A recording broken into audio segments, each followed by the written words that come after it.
오늘은 특별히 종려주일입니다.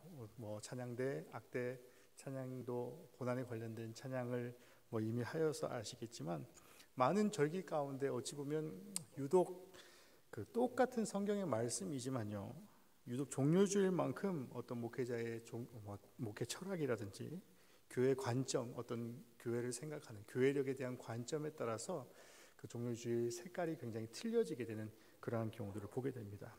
저도 전도사 시절에 또 찬양대 지휘를 할 때에도 이 종려주일 관련된 예배를 준비할 때가 가장 조금 어려웠던 그러한 기억들이 있습니다. 그 이유가 뭐냐면요, 어떤 오늘 본문의 말씀과 같이 예수 그리스도께서 예루살렘이 입성하는 그 장면만을 바라보면 어떻습니까? 굉장히 기쁘고 굉장히 즐겁고 모든 사람들이 환호하는 그러한 상황이기 때문에 그런 환호하고 즐거워하고 기뻐하는 종려주일 찬양을 준비를 하면 담임 목사님, 담임사가님이 또 고난주간에 관련된 설교를 하시게 되고, 그 다음 해에는 그러면 내가 고난주간 관련된 예배를 준비해야 되겠다라고 순환절에 관련된 그런 찬양이나 예배 형식을 준비를 하면 또 담임사가님이 종려주일에 관련된 설교를 이렇게 하시게 되면서 이게 좀 계속해서 이렇게 좀 번복되는 그러한 경우들을 보게 됩니다. 마치 성서를 바라보는 시점이요, 사람에 따라서 또 어떤 생각에 따라서 가치관에 따라서 틀려지는 것입니다.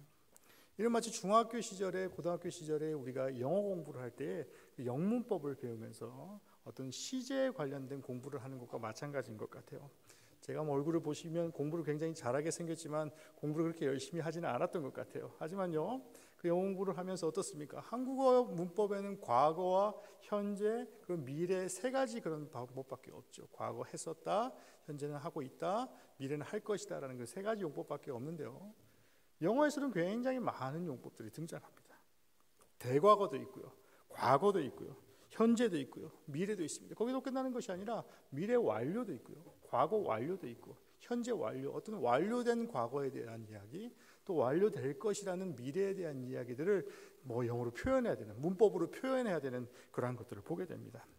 그런 법칙의 의미로 보았을 때에 오늘 종려주일의 참된 의미가 무엇이겠습니까? 또 오늘 종려주일 가운데에 성도의 삶에서 오늘 종려주일의 주일의 의미가 무엇인지를 한번 생각해 보시길 바랍니다. 단순히 어떤 불확실한 미래입니까? 혹은 대과거, 우리 성경에 나오는 대과거가 무엇이었습니까? 태초부터 창조하신 그 천지 창조의 대과거부터 바로 주님이 오시고 또 주님이 십자가에 못 박혀 죽으시고 장사한 지 사흘 만에 돌아가셨다 부활하시는 그 과거, 미래에 관련된 이야기들까지를 총망라하는 그러한 것들로 보았을 때에 지금의 종려주일이라고 한다면요, 어찌 보면 성경에서 나오는 그러한 여러 가지 절기와 여러 가지 상황들 가운데 가장 중요한 시기, 또 가장 스펙타클한 그러한 상황이 바로 이 종려주일일 것입니다. 어떤 종려주일에 가까운 미래인 순환에 대해서 말하는 것보다도요, 어찌 보면 오늘은 제가 현재 완료가 될 수 있도록 바로 종려주일의 참된 의미만을 다시 한번 기억하시는 그런 우리 아인 영문의 모든 성도들이 되시기를 주님의 이름으로 간절히 축원합니다. 그렇지만 종려주일로만 끝나서는 안 되겠죠. 이제는 내일부터 시작되는 어떤 순환, 또 고난에 맞는 그 초점에 맞춰 있으면 오늘은 고난주간의 시작을 알리는 어찌 보면 조금은 엄숙하고 조금은 장엄한 그러한 시기가 바로 오늘 종려주일일 것입니다. 또 종려주일의 참된 의미를 깨닫는 것 또한 중요합니다. 그렇기 때문에 종려주일의 절개의 이름 그대로 바로 주님께서, 예수 그리스도께서 십자가에 못 박혀 죽으시기 이전에 바로 예수님께서 예루살렘으로 입성할 때에 바로 그 유월절을 지키기 위해서 모였던 수많은 군중들, 그 예루살렘의 모든 군중들이 바로 환영하며, 저들이 어떻습니까? 종려줄과 같이 종려나무 가지를 가지고 와서 흔들며 환영하는 그러한 시대, 그러한 시기가 바로 이 종려줄의 모습인 것입니다. 바로 승리의 상징이었고 바로 왕의 행차와 같은 그러한 시기가 바로 종려주일이었던 것입니다.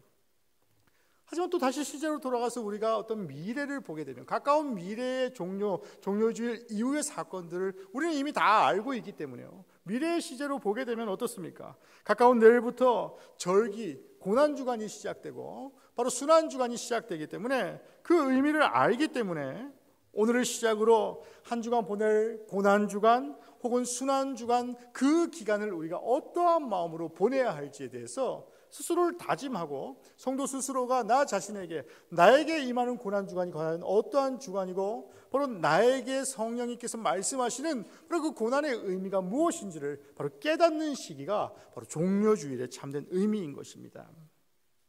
어떤 의식적인 행위를 말씀드리는 것이 아니라요, 어떤 의식적인 행위를 떠나서 의지적으로 나 스스로가 바로 예수님을 더 많이 생각하고 바로 그 예수님과 지금을 살아가는, 오늘 현재를 살아가는 나의 삶이 그럼 과연 어떠한 의미가 있는가, 어떠한 일치되는 것이 있는지를 계속해서 생각하는 그러한 기간이 바로 고난주간인 것입니다.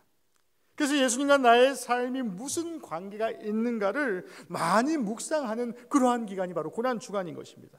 평상시보다는요, 내가 평상시에도 계속해서 예수님을 생각하고 예수님을 내 마음속에 모시고 있다라고 한다 할지라도 평상시보다 더욱더 많이 예수 그리스도를 기억하며 평상시보다 더욱더 예수 그리스도를 깊이 깨닫기를 원하는 그러한 마음을 통하여서 말씀의 의미를 배우고 또 그 은혜를 얻어 나가시는 우리 사랑하는 아연 영문의 모든 성도들이 되시기를 주님의 이름으로 간절히 축원합니다. 오늘 본문의 말씀을 보시면요, 주가 쓰시겠다 하라라는 너무나도 유명한 말이 등장합니다.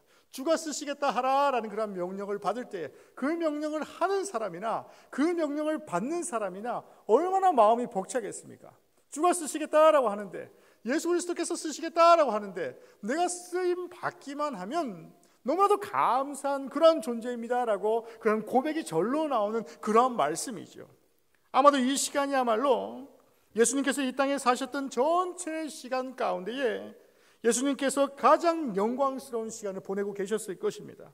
또 사람들에게는 가장 즐겁고 가장 환호하며 가장 기뻐하는 그러한 시간이었을 것입니다. 예수님께서는 승리한 왕으로 예루살렘에 입성하고 있는 그러한 장면이 등장합니다. 또 사람들은 그런 예수님을 마음을 다해서 반기며 맞이하는 그러한 모습이 등장합니다. 그래서 오늘 종려주일은요, 우리 주님께서 이 세상의 왕으로 오셨다라는 그 말씀의 의미를 깨달아서 과연 세상의 왕과 똑같은 어떤 권력을 행사하기 위해서 이 자리에 오셨는지, 혹은요 세상의 어떤 권력자들과 별반 다를 바 없는 그러한 삶을 산 것이 아니라 예수 그리스도께서 만왕의 왕으로 오셨는데 과연 어떠한 왕으로 오셨는지, 어떠한 의미로 우리의 삶 가운데 만왕의 왕으로 오셨는지를 다시 한번 기억하는 그러한 기간이 바로 종려주일인 것입니다. 오늘 본문의 1절 말씀을 보시면요, 예루살렘 어귀에 예수께서 도착하셨습니다. 그때 주님께서는 2절 말씀과 같이 벳박의 맞은편 마을에 2명의 제자를 보내셔서 예수님께서 타고 들어가실 나귀를 준비하라 라고 하시면서 이렇게 말씀하십니다. 오늘 본문의 말씀과 같이요, 너희는 맞은편 마을로 가라. 그리하면 곧 매인 나귀와 나귀 새끼가 함께 있는 것을 보리니 풀어 내게로 끌어오라. 만일 누가 무슨 말을 한다라고 한다 할지라도, 만일 어떤 사람이 무슨 일입니까? 무엇 때문에 나귀를 가져가십니까? 라고 물어본다라고 한다면 다른 말 하지 말고 주가 쓰시겠다 하라라고 말씀하라라고 말합니다. 3절 말씀과 같이요, 예수님께서 예루살렘으로 타고 들어가실 나귀는 바로 주가 쓰시겠다 하라라는 그 말씀 한마디로 구해졌다라는 것입니다.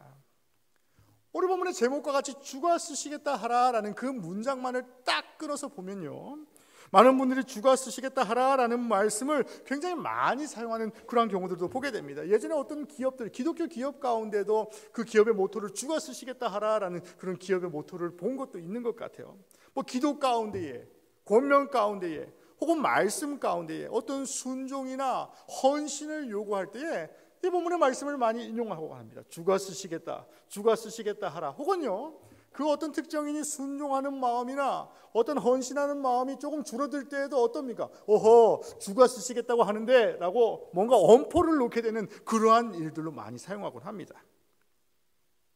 세상의 잣대로 저울질된 쓰임의 척도를 말하는 것이 결코 아니었다라는 것입니다. 주님께서 주가 쓰시겠다 하라라는 것은요, 세상의 척도로 어떤 크고 작음을 나타내는 것이 아니라 바로 왕이신 예수님께서 왕답게 예루살렘으로 들어가실 수 있도록 바로 나귀 주인의 순종과 헌신을 요구하고 있었다라고 바로 오늘 본문은 말씀하고 있는 것입니다. 그래서 오늘 본문처럼 나귀 주인이 나귀를 내어주지 않았다면 만약에 나귀 주인이 나귀를 내어주지 않았다면 어떻게 되었겠습니까? 예수님께서 터벅터벅 걸어가셨겠죠. 지금처럼 어떤 렌트카가 있다든지 공유 승용차가 있다면 편하게 차를 빌려서 탔겠지만요, 나귀 주인이 나귀를 빌려주지 않았다라고 한다면 저같이 등치 있는 사람이 업고라도 가야 되는 그러한 상황까지 이르게 되었겠죠. 그러한 순종이 없었다면 그날의 행진, 그 행진의 영광은 너무나 달랐다라는 것입니다. 다시 오늘 본문의 4절 말씀을 보시면요, 이는 선지자를 통하여 하신 말씀을 이루려 하심이라. 시온 딸에게 이르기를 내 왕이 내게 임하리니 그는 겸손하여 나귀 곧 멍에 매는 짐승의 새끼를 탄도다 하라 하였느니라 라고 말씀합니다. 이 예언이요, 이 스가랴의 예언이 바로 예수님에게 이루어질 수 있었던 것은 바로 나귀 주인의 헌신과 순종이 있었기 때문이다라는 것입니다. 이 나귀 주인의 행동은 하나님께서 미리 주신 말씀을 이루는데 바로 없어서는 안 될 중요한 역할을 하고 있었다라는 것입니다. 다른 것이 없었던 것 같아요. 그저 주님을 향한 진심으로 예수님께서 원하시는 것을 내어주었을 뿐이다라는 것입니다. 그런데 그를 통해서요, 예수님에 대한 예언, 스가랴의 예언이, 구약의 예언이 이루어지었고, 또 더 나아가서 그렇게 예수님을 알아볼 줄 아는 사람들에게는 바로 이분이 약속된 메시아였구나라는 그런 언약의 성취되어지는, 그 언약의 성취를 맛볼 수 있는 그런 귀한 역할을 한 것이 바로 나귀 주인, 나귀의 모습이었다라는 것입니다. 나귀가 영광을 받게 하는 일이 생겼다라는 것입니다. 그러한 삶 가운데에 오늘 본문에 주가 쓰시겠다 하라라는 것을 자칫 잘못 오해하게 되면요, 어떻습니까? 예수 그리스도가 영광을 받아야 함에도 불구하고 바로 나귀에게 집중되어지는 그러한 모습들이 생길 수도 있다라는 것입니다. 영광을 가리워지는 그러한 결과가 생기게 됩니다. 바로 주님이 어린 나귀를 타고 예루살렘에 입성하신 이유가 바로 이것이었다라는 것이죠. 주님이 예루살렘에 어린 나귀를 타고 오신 이유는요, 어떤 나귀의 댐댐이를 본 것이 아니고 그 나귀를 통해 높임받기 위함은 더더욱 아니었다라는 것입니다. 그저 쓰임받기 합당한 자가 어린 나귀였기에 바로 사용하시기 쉽기 때문에 사용하신 것이고, 쓰임받는 자는 어떤 대가나 칭찬과 수고를 기대하지 않았고요, 주가 쓰시겠다라고 할 때에 그저 자신이 가지고 있는 것들을 하나님 앞에 순종함으로 내어졌다라는 것을 바로 오늘 본문은 우리에게 말씀하고 있다라는 것이죠. 바로 쓰임받음 그 자체로 감사함으로 맡은 바 임무를 다 수행했다라는 것입니다. 우리 교회 내 성도의 삶도 마찬가지인 것 같습니다. 하나님께 영광 돌리는 일이 성도의 삶 가운데 가장 우선순위가 되는 것은 그 어떤 성도도 모르는 분이 아무도 없습니다. 하나님께 영광 돌릴 수 있으며 또 어떻게 할 때에 하나님이 영광을 받으시는가를 제대로 이해하지 못한다라고 한다면요, 막연히 하나님의 영광을 위해서 일합니다라고 하지만 때로는 그 하나님의 영광보다는 자신의 어떤 자아가 더욱더 나타내게 되는 그러한 경우들을 보게 되더라는 것이죠. 그런 인간의 모습이 드러나게 됩니다. 자신이 감추어진 욕심이 혹 드러날까봐, 혹은요 자신이 어떤 감추어진 어떤 욕심이 있다라고 한다면 혹이나 다른 사람들이 그것을 훌쩍 드러낼까봐 감추려고 노력하는 그러한 경우도 보게 됩니다. 또 드러날까봐 정지하게 됩니다. 나의 맡은 본분이 세상의 잣대로 보았을 때 주변의 인물보다 초라하다라고 생각하는 그런 욕심이 생겨날 수도 있습니다. 사랑하는 아이영문의 성도 여러분, 정말 하나님의 영광, 하나님께 영광된 삶을 살기를 원하신다면 우선 하나님께서 영광 받으시는 것이 어떤 세상의 잣대로 보았을 때에, 어떤 세상의 관점으로 보았을 때에 크고 작음이 아니다라는 것을 바로 오늘 나귀의 그런 모습을 통해서 다시 한번 기억하시는 그러한 성도들이 되시기를 주님의 이름으로 간절히 축원합니다. 하나님의 영광은 내가 행하는 일의 크기와는 아무 상관이 없다라는 것입니다. 이것을 분명히 이해하는 것이 굉장히 중요합니다. 우리가 어떤 일의 규모나 크기나 어떤 상황 가운데 크고 작음에 상관없이 하나님께 가치 있고 하나님께 의미 있는 일을 할 때에 때로는 인간적인 생각으로 보았을 때 너무나 작은 일이다라고 한다 할지라도요, 때로는 인간적인 모습으로 보았을 때에 내 주변의 상황보다도 뒤처지는 그러한 모습이다라고 한다 할지라도 그때 하나님께서는 오직 그 상황만을 가지고 영광 받으시는 분이 바로 우리 하나님이시다라는 것을 바로 오늘 본문을 통해서 기억하시는 그러한 성도들이 되시기를 주님의 이름으로 간절히 축원합니다.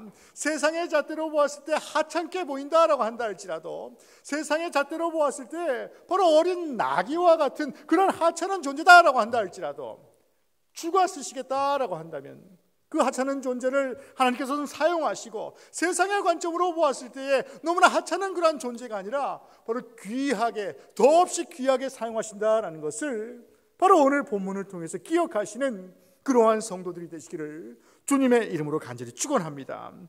두 번째로 오늘 본문은 주가 쓰시겠다 하라라는 것은 다른 관점을 생각하지 말고 오직 하나님께 영광, 하나님 영광을 위해서 일하라라고 본문은 말씀합니다.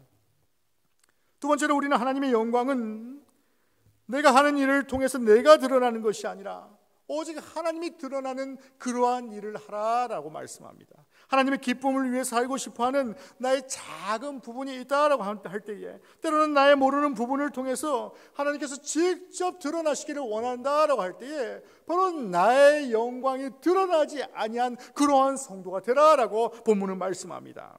하나님의 영광이 드러나는 방법이 무엇이겠습니까? 하나님을 기쁘게 하려는 마음이 무엇이겠습니까? 하나님께 더욱더 순종하는 마음으로 다가가기를 원하는 그러한 성도가 되기를 원하신다면 내가 하나님의 영광을 드러내기 위해 노력해야 하지, 바로 그 영광을 가로채기 위해서 노력해서는 안 된다라는 것입니다. 다시 말해서 내가 어떠한 사역이나 어떠한 일들 가운데 있을 때에 내가 하나님보다 더 영광스러운 자리에, 내가 하나님보다 더 돋보이는 자리에 있다면 그 자리는 하나님이 영광 받으시는 자리가 아니다라는 것이죠.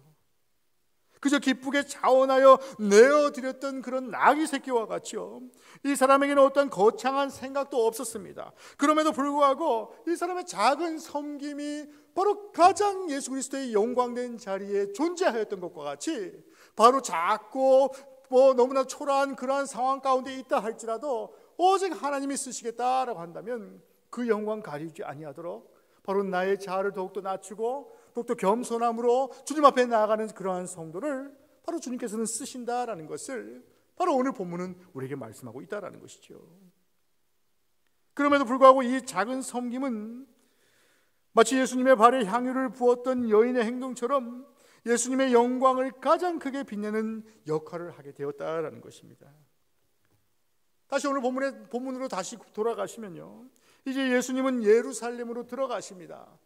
이 오늘 본문의 말씀을 준비하면서 1절부터 11절까지를 묵상하면서 어떠한 생각이 드냐면, 정말 이 자리에 한번 가봤으면 좋겠다라는 생각이 들 정도로 정말 예수 그리스도의 생애 가운데 가장 화려한 그러한 시간이 바로 종려주일의 시간입니다.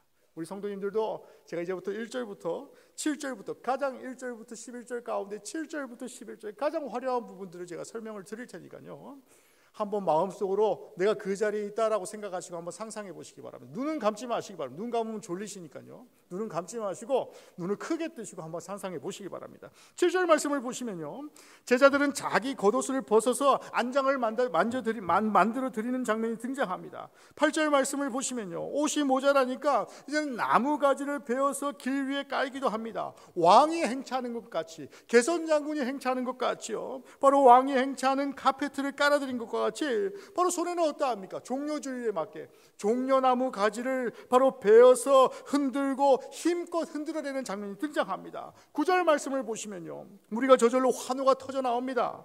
호산나 다윗의 자손이여 찬송하리로다, 주의 이름으로 오시는 이여 가장 높은 곳에 호산나라고 바로 모든 군중들이 찬송하는 모습이 등장합니다. 모든 사람들이 합창하듯이 예수님을 합창하고 예수님을 찬양합니다. 10절 말씀에 뭐라 말합니까? 예루살렘 온 성이 떠들썩해지기 시작합니다. 바로 하나님이 보내신 메시아를 환영하고 있는 것입니다. 그리고 11절 말씀을 보시면요, 입성하는 그분이 누구냐라고 물을 때에 꼭 이럴 때 이런 사람들이 있죠. 모든 사람들이 환영하고 기뻐하는데 보통 보면 충청도 분들이 그런 분들 많아요. 저도 충청도 출신이니까 또 충청도 분들 오해하지 마십시오. 충청도 분들이 보통 이런 막 환영하는데 옆에 무슨 일이야? 이게 뭐 분위기도 막 환영은 하긴 했는데 나중에 이게 뭔 일이래? 하고 이렇게 물어보는 그런 경우들이 있습니다. 그 11절 말씀이 그렇습니다. 무리가 이르되 갈릴리 나사렛에서 나온 선지자 예수야. 지금 예수께서 만왕의 왕으로 오시고 있기 때문에 그러한 상황이야 라고 설명하는 모습이 바로 11절 말씀입니다. 나사렛에서 나온 선지자 예수다라고 선포합니다. 여러분 어떻습니까? 제가 앞서 말씀드린 것과 같이요, 내가 만약에 이 자리에 있다라고 한다면 나도 그 자리에 있었으면 좋겠다라는 마음을 갖지 않겠습니까? 그 사람들 중에 한 사람이 되어서 예수 그리스도를 환호하는 그 자리에 있었으면 좋겠다라는 생각을 합니다. 우리가 그 중에 있었다면 얼마나 기뻤겠습니까? 얼마나 행복했겠습니까? 하나님께서 자신들을 바로 애굽의 압제에서 풀어주신 그런 출애굽을 기념하는 6월절에 가장 화려한 시간에 바로 예수 그리스도께서 바로 예루살렘으로 입성하는 그러한 모습이 바로 종려주일의 현재 시점이다라는 것이죠. 그런데 군중들이 또 그저 가볍게 오늘 본문을 묵상하였다면요, 저와 그리고 우리 성도들은 예수님을 환영하는 사람들이 심각하게 놓친 것이 있다라는 것을 캐치해야 된다는 것이죠. 꼭 보아야 했는데 보지 못한 것이 하나 있습니다.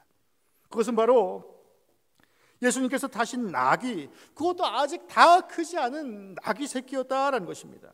승리하시는 왕으로 하나님께서 바로 예수 그리스도께서 하나님의 도성으로 들어가고 있습니다. 그럼에도 불구하고요, 예수님의 행진 가운데에 세상의 관점으로 보았으면 어떻습니까? 어마어마한 어떤 병거를 타거나 우리나라로 조선왕조 500년 드라마를 보시면 나오죠. 큰 상감마마가 돌아다닐 때 나오는 큰 가마를 타도 시원찮을 판에 왜 이렇게 작은 나귀 새끼를 타고 예루살렘에 입성하셨냐라는 것입니다. 승리하시는 왕으로 하나님의 도성에 들어가고 있음에도 세상의 관점으로 보았을 때에는요, 아무 가치 없이 묘사되지 않은 어린 나귀는 바로 세상의 관점으로 보았을 때는 아무 형용도 되지 않았습니다. 아무것도 형용되지 않았지만요, 예수님이 예루살렘 입성에 가장 큰 일을 감당하는 것이 바로 어린 나귀 새끼였다라는 것이죠. 하나님의 일과 사역이 바로 이러하다라는 것입니다. 교회에서의 직분이 바로 이러하다라는 것입니다. 인간의 눈에 보이는 사역 가운데에 어떻습니까? 당연히 사람의 칭찬이 돋보이는 사역이 있을 수밖에 없지요. 사람의 눈에 보이기 때문에 사람의 칭송을 받고 사람에게 칭찬을 받는 그러한 사역들이 있을 수밖에 없습니다. 하지만 사람이 알아주지 않는 사역도 분명히 존재한다는 것입니다. 하지만 그러한 사역 가운데에 때로는 인간적인 마음이 조금이나마 섭섭한 기운이 들 때에 어떠한 생각이 듭니까? 아무개는 너무나 큰 칭찬을 받고 사람들이 알아주고 목회자가 알아주는 그러한 자리에 있는데 나는 아무도 알아주지 않는다라는 그러한 인간적인 섭섭함, 인간적인 서운한 마음이 들 수밖에 없습니다. 왜입니까? 인간이기 때문에요. 하지만 오늘 본문의 말씀은 그러한 인간의 모습을 경고하고 있다라는 것이죠.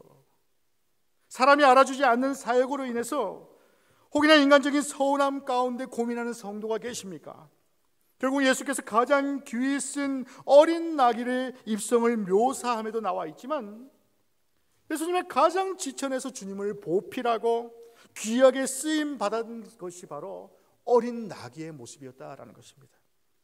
세상에 나의 사역이 드러나면 바로 하나님의 영광이 가려질 수밖에 없다라는 것을 다시 한번 기억하시는 우리 아현영문의 성도들 되시기를 주님의 이름으로 간절히 축원합니다. 반대로요, 세상의 사람들이 나를 몰라준다라고 한다면, 세상의 사람들이 나의 열심과 나의 노력을 몰라준다라고 한다면 그것만큼 하나님 영광 받으시는 일이 없다라는 것을 바로 오늘 본문을 통해서 다시 한번 기억하시며 바로 각자의 자리에서 최선을 다하고 각자의 자리에서 열심을 다할 때에 다른 건 뭐 있겠습니까? 오직 하나님 아시지요.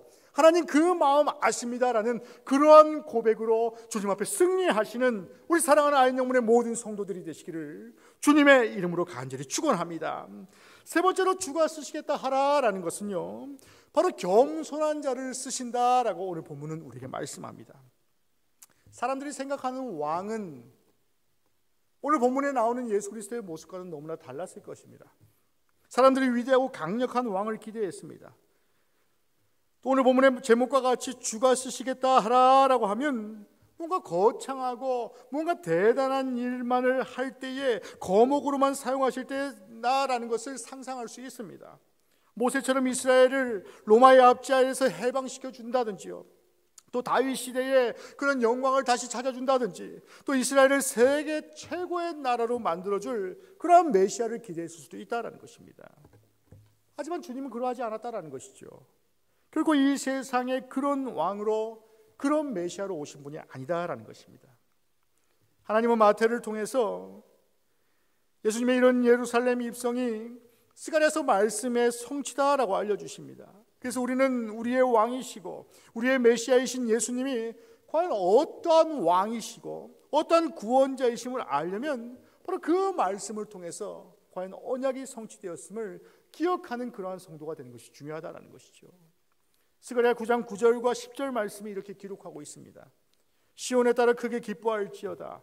예루살렘에 따라 즐거이 부를지어다. 보라, 내 왕이 내게 임하시나니 그는 공의로우시고 구원을 베푸시며, 그 다음부터 조금 세상의 왕과 다르지요. 겸손하고 바로 나귀를 타시니, 바로 나귀의 작은 것 곧 나귀 새끼니라. 내가 에브라임의 병거와 예루살렘의 말을 끊겠고 전쟁하는 활도 끊으리니 그가 이방 사람에게 화평을 전할 것이요 그의 통치는 바다에까지 이르게 되어서 이르고 유브라데 강 땅끝까지 이르리라 라고 예언하는 그런 모습이 등장합니다. 세상의 관점과 하나님의 관점이 일치되는 그런 모습들을 보게 되죠. 초반부는 세상의 관점으로 세상의 왕이 어떠한지가 나타납니다. 하지만 후반부부터는 세상의 관점을 가진 사람들은 왕이 좀 이상한데, 내가 생각하는 왕은 아닌 것 같은데 라는 좀 갸우뚱하는 그러한 장면들이 등장합니다. 어떻게 그 모습으로 활들을 쓸모없게 만들어버릴 수 있겠나라는 의문이 듭니다. 무슨 힘으로? 게다가 그 왕은 바로 이스라엘만을 회복시키는 것이 아니라 바로 이방 사람들, 바로 유브라데 강가에서 땅끝까지 이르게 되는 그런 왕이 오신다라고 하는데, 도대체 그 왕이 아무 힘도 없는, 아무 보잘것없는 그런 어린 나귀를 타고 있냐 말이다 라고 질문할 수 있다라는 것이죠. 이 왕의 능력이 완력이고 폭력이었다면요, 한 나라가 회복되면 다른 나라는 무너질 수밖에 없습니다.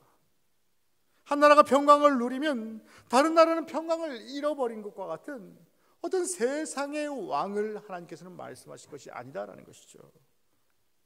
십자가는 예수님께서 하나님의 아들이시면서도 죽기까지 자신을 낮추신 가장 높은 겸손의 자리였다라는 것입니다. 그렇기 때문에 바로 그 십자가가 세상을 정복할 수 있었다라는 것이죠. 세상의 병거와 세상의 활로 세상의 왕들은 세상을 정복하였다라고 한다 할지라도, 바로 만왕의 왕 되신 예수 그리스도는 이제부터 시작되는 고난 이후에 바로 십자가의 고난을 통하여서 세상의 모든 것들을 다 이루신 분이 바로 우리 주님이셨다라는 것을 바로 스가랴 선지자의 말씀을 통해서 우리에게 말씀하고 있는 것입니다. 세상의 왕과 같이 스스로를 높이는 왕이 아니라 바로 자신을 한없이 낮추는 그런 겸손한 왕이 바로 우리 주님이셨다라는 것입니다. 그 겸손으로 인하여서요, 세상을 다스리는 그 겸손으로 세상을 구원합니다. 또 세상의 평강을 가져다주는 그런 왕으로 오셨습니다. 바로 그러한 왕을 찬양하는 그러한 주간이 바로 오늘 이 시간 바로 종려주일이다라는 것이죠. 그렇다면 어떤 이들의 섬김을 가장 기쁘게 받아주시겠냐라는 것입니다. 그분이 번쩍이는 병거나 혈통 좋은 말이 아니라 어떤 집 문 앞에 아무렇게나 묶여져 있던 그냥 아무 보잘것없는 그런 나귀 새끼를 타셨던 것과 같이요, 바로 하나님께서 원하시는 것은 바로 어떤 세상의 잣대로 크고 작음을 나타내는 것이 아니라 바로 겸손한 자를, 가장 낮은 자를, 바로 주님의 형상 예수 그리스도의 모습을 닮은 가장 낮은 자를 사용하시는 분이 바로 예수 그리스도의 모습, 우리 성도의 모습이다라는 것을 바로 오늘 본문을 통해서 기억하시는 그러한 성도들이 되시기를 주님의 이름으로 간절히 축원합니다. 그렇기 때문에 그분은 어떠한 사람들을 기뻐하실지에 대해서 바로 우리에게 질문하며 오늘 본문은 마치게 됩니다. 주님은 겸손의 왕이기 때문에 우리가 그분의 다스림 속에서 참된 평강을 누리려면 우리들 또한 주님을 닮은 마음을 가져야 한다라는 것입니다. 그분의 다스림 속에서 불편해하지 않는 기쁨과 행복을 누리길 원하신다면 예수님을 닮은 낮은 마음, 예수님을 닮은 겸손한 자를 하나님께서는 사용하시다라는 것입니다. 자기 자신을 낮추어 종이 되어서 이 땅에 오신 주님과 같이요, 하나님께서 죽기까지 순종하셨기 때문에 바로 그렇게 낮은 마음으로 사셨기 때문에 바로 성도의 삶 가운데에 또 하나님의 사역을 하기를 원하는 주님의 자녀다라고 칭함을 받기를 원하는 그러한 성도가 있다라고 한다면 더욱더 겸손한 자를 하나님께서는 사용하신다라는 것을 바로 오늘 본문을 통해서 기억하시는 그러한 성도들, 바로 주님처럼 바로 겸손함을 통하여서 평안하며 기쁜 삶을 살아가시는 우리 아인 영문의 모든 성도들이 되시기를 주님의 이름으로 간절히 축원합니다. 이제 말씀을 마치면서 환호하는 군중이 되는 것이 아니라 더욱더 겸손한 어린 나귀 새끼와 같은 그러한 삶을 살아가시기를 주님의 이름으로 간절히 축원합니다. 사랑하는 아인 영문의 성도 여러분, 오늘은 종려주일이지요. 겸손의 왕으로 오신 예수 그리스도를 기억하면서, 겸손은 단지 내가 그저 포기하고 버리는 것이, 포기하고 낮추는 것이 아니라 바로 겸손은 예수님의 참된 백성이 되어서 그분을 믿음 가운데에 기쁘고 평안한 삶을 살게 해주는 놀라운 능력이 바로 겸손 가운데 있다라는 것을 다시 한번 기억하며 주님 앞에 기도로 나아가시는 이 종려주일이 되시기를 주님의 이름으로 간절히 축원합니다. 또 내일부터 시작되는 고난주간 가운데에 바로 겸손의 왕의 다스림 속에서 겸손한 섬김을 받는 그런 겸손의 백성들이 되시기를, 이 아인 영문의 모든 성도들이 오직 겸손한 예수 그리스도의 형상을 닮아가는 그러한 성도들이 되시기를 간절히 축원합니다. 또 오늘 주님이 우리에게 예수님을 닮고 나귀를 닮은 겸손함을 주셔서 우리 마음에 주님이 주시는 평강과 기쁨이 충만하여질 때에 우리의 삶이 바로 예수 그리스도의 모습이 될 것이고요, 또 우리의 인생 가운데에 또 우리의 모습을 통하여서 평강과 기쁨이 충만하여짐을 다시 한번 기억하시는 그러한 고난주간, 그러한 종려주일이 되시기를 예수 그리스도의 이름으로 간절히 축원합니다.